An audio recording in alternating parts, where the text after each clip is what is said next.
Today, we want to build a case for new opportunity that technology can deliver to procurement. The theme of our presentation is about how you have a whole new opportunity in front of you, so let's get to it. Let's start with a story. We like to tell a story of Emily.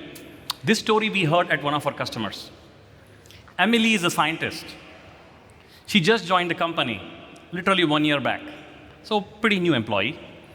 She's doing drug research, and she has a need to buy a 3D printer. But she's a new employee, doesn't know the process, doesn't know the systems. So this story is about how Emily will do this purchase, which is very critical for her. So this is Emily's journey. I like to call it not so fun journey. What did she have to do? She's a new employee. Of course, every new employee loves to read guides, watch procurement videos. Why not? Why watch Netflix? Let's just start watching procurement videos, all of us. So finally, she watches the videos, but she still doesn't know which supplier to use. And finally, through a colleague, she finds out a supplier who can help. Somehow, she works with a supplier, gets a proposal, back and forth, she has a proposal. Now what? Of course, she has to create a purchase order. So she goes to the buying desk to, hey, help me create a purchase requisition. And all along, 7-8 weeks have gone by. So the story really is about painful experience that the user has to go through, which nobody is guiding them. You will say, hey, Sudhir, how many new employees do drug research and they buy 3D printers? Must be one-off story, is it?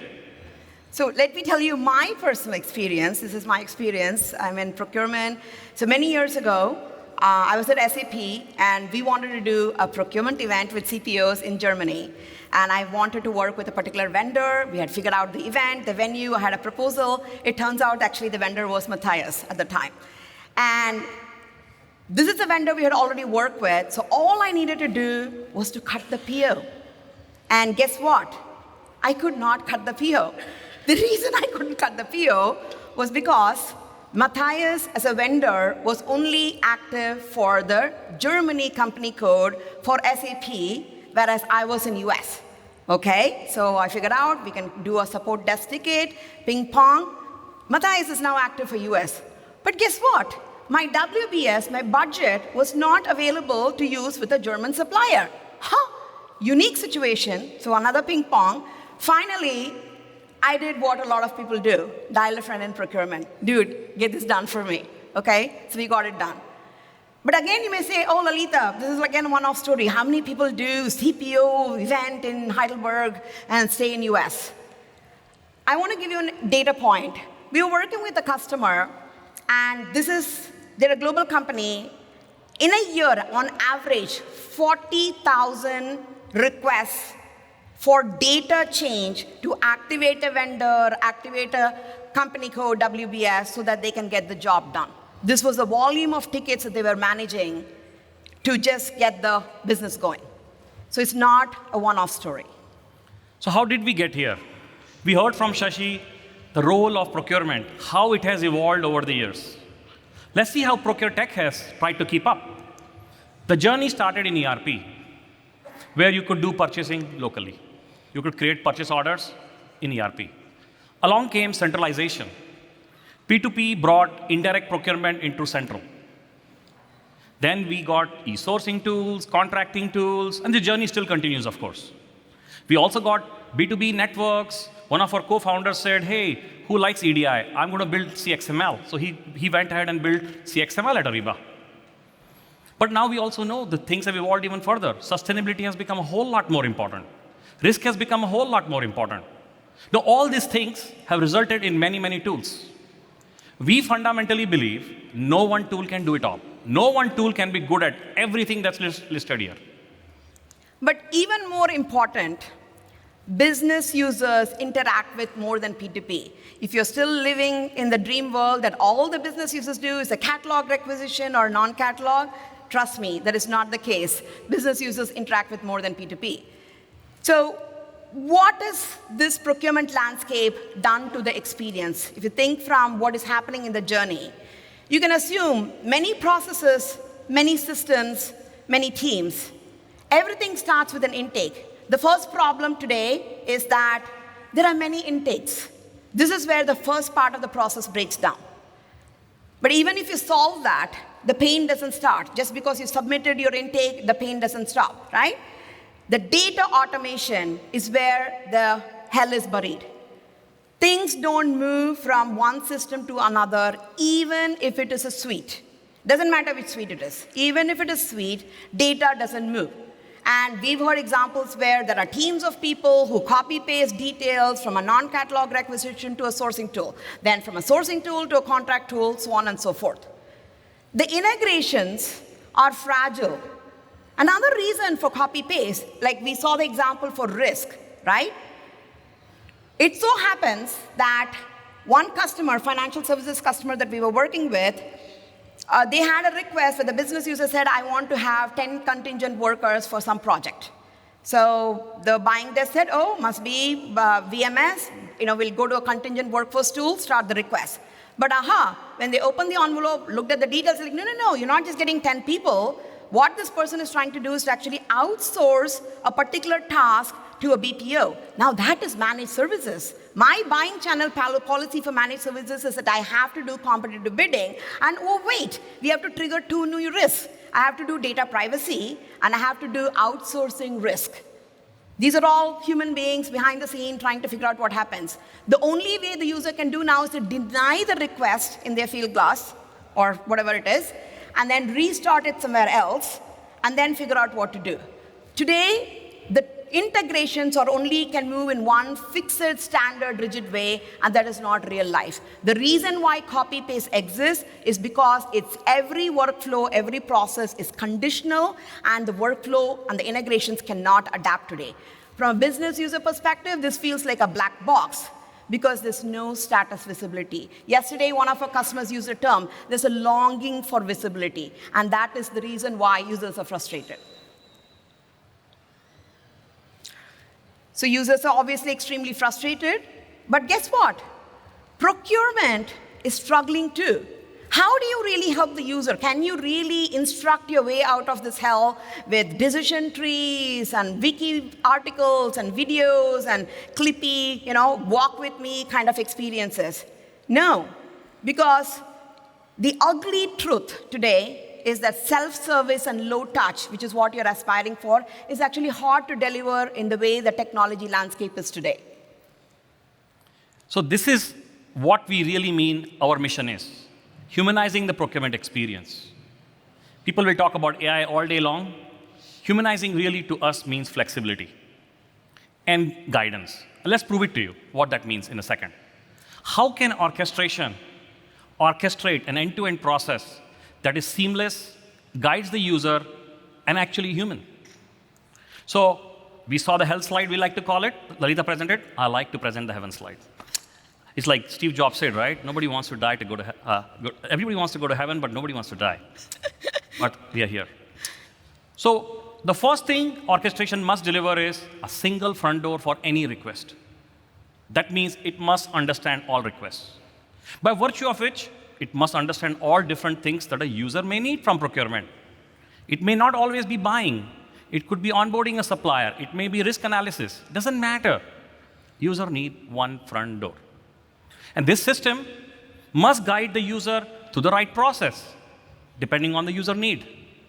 The right process must be followed. The right process may require different teams, different systems to participate. What does it mean? Data has to move across these systems, across these teams.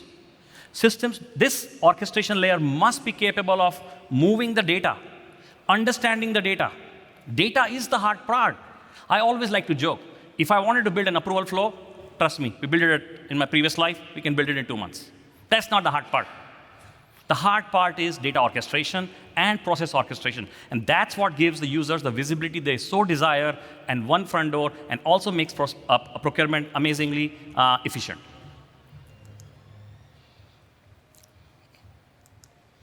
So So Emily, why should she care? How is this going to change her life? What is her wish list, right? So the first thing that I will say is that your business user, your Emily in your company, they actually want the power to make decisions, and they want to go fast. Both of these are equally important to them. Speed is very, very important part of the user experience. You don't want to order an Uber that's going to come tomorrow, unless you schedule it. That's a different point. But they also want to do the right thing by the company. They care about compliance. They do not want to put the company in risk. Their work matters to them, but they also want to trust in the system that compliance just happens. You have to trust that. And definitely, they do not want to get a PhD in procurement. They definitely do not want to get a PhD in procurement. So trying to train the user on procurement doesn't work. So how do we unpack that? So let's look at the first component of orchestration we call smart workflows. And we have deliberately put the word smart there. Let me prove why it needs to be smart. Workflows have existed forever. What's so new? Let me prove. The first thing is, all user journeys don't start at the same point. Look at the Emily's example we gave earlier. She had no idea who to work with. And then Lalitha, she already had the proposal in hand. Very different starting points. Workflow should be capable of giving that flexibility to the user. Depending on where you start, it adapts itself. Second thing is, Lalitha mentioned speed is important. How do you go fast?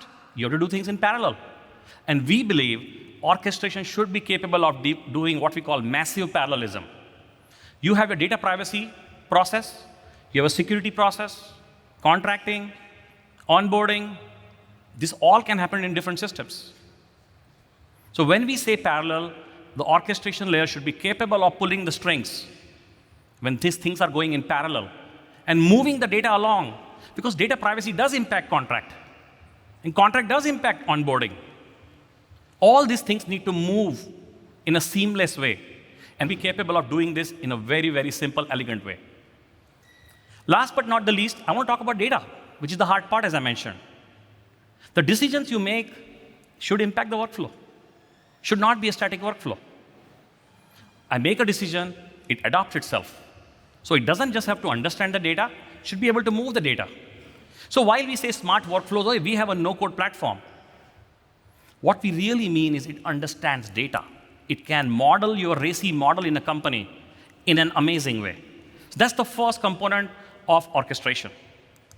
The second component is, how can GenAI, what role does GenAI have to do? Fundamentally, it needs to understand what user is trying to do. That's the fundamental thing. Based on what user is trying to do, it can figure out what category it is. It can figure out all the procurement lingo that is needed to figure out what the right process is or what the right buying channel is. Users should not have to read what a buying channel is to figure out how to use it. They just describe what they want, and system tells them how to do it. Very, very simple. Second thing is recommendations. It definitely should recommend the right process, but it can do more than that. It can recommend suppliers. It can recommend GL code. It can recommend category, as we said. It can recommend a whole set of things, but it needs to do based on the past data, not just some category manager managing the Excel sheets only. That does not work. Static data does not always work. Third thing is people say, hey, you want to use the data, but I have a lot of bad data. So should I hire an army of people to clean the data before we get going? No. GenAI can clean the data. GenAI can figure out which of your purchase orders is poorly classified and which one is not. You don't need to do this manually. We did this experiment with a large customer. They gave us roughly a year worth of purchase orders and said, can you figure out what percentage of those purchase orders are properly classified into categories and GL codes and all that stuff? We found 50% of them were pretty high quality. Other 50 were not wrong, but conservatively, we knew 50% is something we can leverage on day one, not day 1001. Cool. So last thing I want to make about is accuracy. So this is another customer of ours. So we looked at the PR review process. Every company has a PR review process. So we saw this company, what they do in the PR review. They say, hey, is the supplier correct? Is the accounting details correct? Is the amount correct? If there is a contract, is it correct? So they're going through a checklist. They say, hey, I can tell you one thing. AI can definitely automate checklist. If there's a checklist, AI can automate that. So we did this experiment, and they're going to go live with us on our platform, where we believe 70% of the manual effort involved in this should be gone. We think we can push the envelope further, but almost on day one, 70% of the work will be gone. So, fine, so Gen AI and process orchestration can make it a whole lot better, but is it really going to influence your user behavior? But at the end of the day, business user has to change behavior too. So I want to poke a little bit into the psychology of the business user here. So here's an example where a business user obviously wants to do market research, and who wouldn't want to do it with Nielsen? They say, I want to do it with Nielsen. How would the recommendation that AI is generating going to be good that it actually influences the user? What is the carrot that it can offer, right?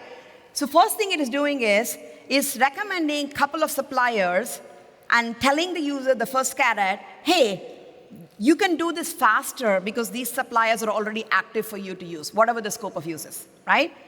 Good. But still, procurement, these are armchair pundits. Why would I, in marketing, trust a recommendation from somebody in procurement or some procurement system, first of all? How do you trust this? So human psychology is like, is there a way for me to trust this recommendation, whether it's restaurant or whatever, because it's similar to my taste, what I'm trying to do? Look at that example there. It's telling you, here's a recent engagement, a recent transaction, and what you see here in the details is not PR 4875, which is like meaningless. Nobody's going to click it and then see it. Is it frictionless way of me understanding what it is? Assume that this title, this description can be generatively created. That is how you dangle the carrot in front of the user. Whether they choose it or not, they will remember this next time that the system can actually help me, and they start to trust the system. So to bring this home, let me offer a challenge to the team. I'm a procurement geek. You're all procurement leaders. I think we need to a little bit adjust our procurement mindset. So let me tell you what I think we are trying to do here. I think you'll all agree today, a little bit today, procurement is like a helicopter parent. We are like trying to do too much for the business user. We're micromanaging every little thing for them. And it's a frustrating experience both for the parent, if you will, for the procurement team, and for the business user. So we are in the city of bicycles, so I thought I'll use another parenting and bicycle analogy, the Strider bike. Bicycles have existed for a long time, but when the Strider bike happened, two things happened. It made the learning experience self-learning and easy by removing complexity. It removed the pedals, and then you are able to help the child learn to do. Can procurement adopt some experience experiments where you remove the complexity, but then let the business do things, but you trust that compliance happens? So how will that get unpacked? So procurement really has 3 different knobs that they can press. The first, which is very important, the self-service knob. I think we need to increase the self-service knob. We used to call, in once upon a time, we used to call it no touch, low touch, high touch. The whole notion that we go from high touch to low touch and low touch to no touch is still a mystery. I believe with orchestration and Gen AI and everything we talked about, this is feasible. This is absolutely feasible. Second is the operations. As I described the example of a PR review process, completely manual. Can system do a better job? 100%. System can do a better job. Last is the data. Can we give user the data so that they can make a decision? Again, the way we think about orchestration is fundamentally a process orchestration and data orchestration. That means it gives access to the data, it moves the data in the right way. And I also believe to get this right, we have to do experimentation. You're not going to get it right in one shot. It's not realistic. And this is how we think about the 10X procurement value. And once upon a time, this used to be the picture we used to worry about. Can procurement be so powerful that it actually is invisible and actually adds more value? And that's what we are marching towards, what we call invisible procurement. So thank you so much for listening to us. And we are actually pretty much on time. Thank you.